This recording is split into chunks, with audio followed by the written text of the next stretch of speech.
When I unlocked my grandfather's cabin after 10 years, I expected silence dust and memories. Instead, I heard a woman scream, "Who are you? And how did you get into our house?" And for a second I thought I'd lost my mind. She wore a badge that read, HOA, President, and behind her stood a man twice my size, his hands curling into fists. My key was still in the lock, my deed in my hand, and yet somehow I was the intruder in my own home. Her name was Karen Simpson, and within 5 minutes she managed to turn my inheritance into a nightmare. The living room was filled with their furniture, their wedding photos, their kids' toys scattered across the hardwood my grandfather had laid with his own hands. The smell of pine and old wood was gone, replaced by vanilla-scented air freshener. They'd erased every trace of him. I said as calmly as I could, "This cabin belonged to my grandfather, Harold Washington. He passed 2 years ago. I'm his heir." I showed her the deed. She grabbed it right out of my hand, barely glanced at it, and smirked. "This is fake. We've lived here for 18 months. Our kids go to school from this address. You can't just show up and claim our home." My blood ran cold. Fake, I'd kept that deed folded in my wallet like a prayer. Then she pulled out a thick folder, paperwork violation notices, school records, utility bills, all with my grandfather's address. "Your so-called grandfather abandoned this property. HOA protocol allows us to reclaim neglected homes. You've got 30 days to pay $50,000 in fines or forfeit ownership." She slapped the paper on the table like a judge passing sentence. I wanted to laugh or maybe scream. My grandfather hadn't abandoned anything. He'd lived here until he went into care. He maintained every inch of this place with military precision. But as I looked around, surrounded by strangers in what should have been my home, all I could do was stand there shaking. When I stepped outside, I could still hear Karen's voice echoing in my head. "If you're smart, you'll walk away." The next morning, my truck windshield was plastered with bright yellow violation stickers. Unauthorized vehicle. Blocking community road. $200 fine. My truck was parked exactly where Grandpa had always kept his old Chevy. Neighbors stood in their driveways whispering. I could see judgment in their eyes, pity too. Karen had already poisoned them. By noon, the rumors spread faster than wildfire. According to everyone in Blue Ridge, I was some heartless con man trying to evict a poor family. Even Tom Bradley, my grandfather's best friend, slammed the door in my face. "Marcus," he said, "Karen showed me the documents. She's telling the truth. Harold would be ashamed of you." That hit harder than any fine. I went back to a cheap motel that smelled like disinfectant, and loneliness sat on the bed and stared at the stack of violation notices. Each one had the same signature, different names, same handwriting. Every date was perfectly rounded to the nearest 5 minutes. It didn't make sense. Unless someone had faked all of it. I remember whispering out loud, "What if I'm wrong?" I actually asked myself that. Maybe grief had clouded my mind. Maybe I'd misunderstood the will, but then the engineer in me kicked in. The details were too sloppy, too mechanical. Karen wasn't improvising, she was running a playbook. The next day, my nightmare leveled up. Within an hour of me arriving at the cabin, 4 government vehicles rolled up: code enforcement, water department, building inspection, fire marshal. They came in like an invasion. The lead inspector didn't even need directions. "We're here for emergency safety concerns," he said, flipping through forms that looked brand new but already had my name on them. They went straight to the basement, snapping photos, writing violations on things that had been here for decades. Grandpa's gas cans, fire hazard. His woodpile, illegal storage. Even his Purple Heart display was listed as a falling object risk. They fined me $23,000 in one afternoon.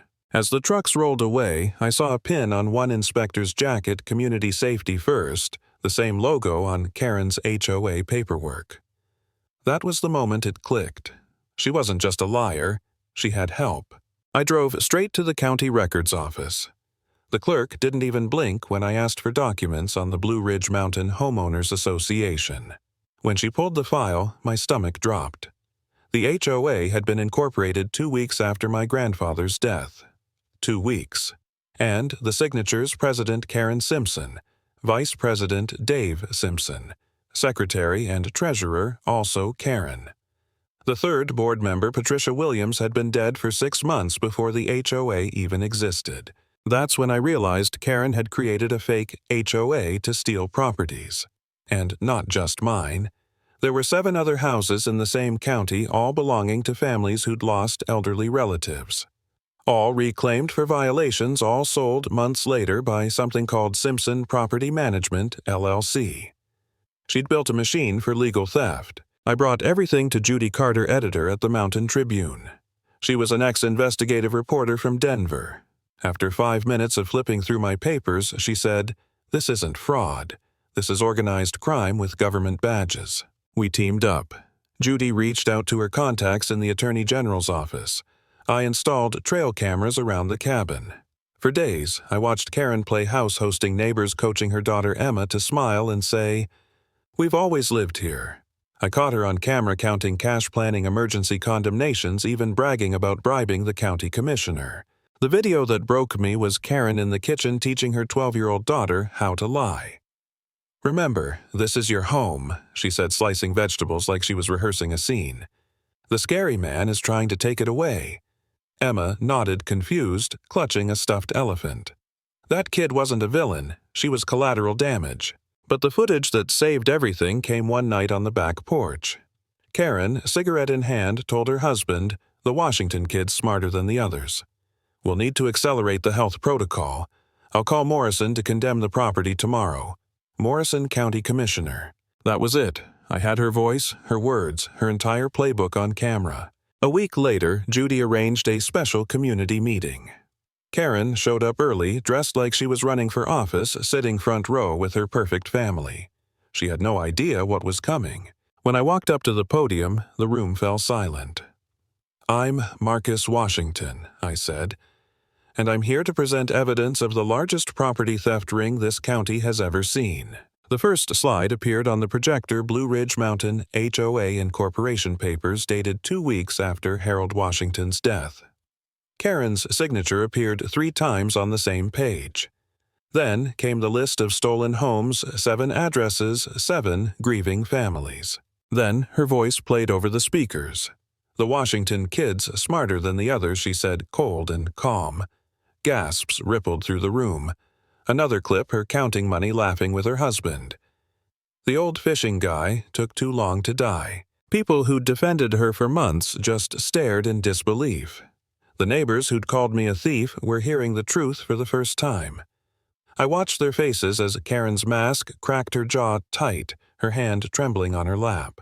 And then came the nail in the coffin footage of Karen coaching Emma to lie. The entire room went dead quiet. Emma herself was there sitting next to her mother, and the moment she heard her own recorded voice say, "This is my home," she started crying. I didn't plan for what happened next. Karen snapped. She jumped to her feet and screamed, "You people are so damn stupid. We've been stealing from you for years and none of you even noticed." Her husband tried to pull her back, but it was too late. Every camera, every phone was rolling. FBI agents moved in from the back. Morrison and Fire Marshal Hayes tried to slip out, but the agents were waiting. The whole place erupted, people shouting, reporters filming, neighbors crying. Emma turned to her mother and whispered, "Why did you make me lie, Mom?" Karen didn't answer. She just stared blankly as the cuffs went on. That was the last time I saw her free. When the dust settled, federal charges hit like a hammer: fraud, conspiracy, racketeering, identity theft. Karen got 12 years. Her husband got 8. The county commissioner and fire marshal followed her straight into court. But I didn't celebrate. I just stood outside that courthouse breathing mountain air that finally felt clean again. The same mountains that had watched my grandfather build his dream had now witnessed its redemption. People asked me later if it was worth it, if reclaiming a cabin justified the hell I went through. And I tell them this: it wasn't about the cabin. It was about truth. About refusing to let predators hide behind paperwork and badges. Karen thought she could bury me in fake fines and official seals. Instead, she buried herself under the weight of her own lies. Because no matter how convincing the scam, no matter how powerful the system, paper trails don't lie. And the truth, once exposed, destroys everything built on deceit.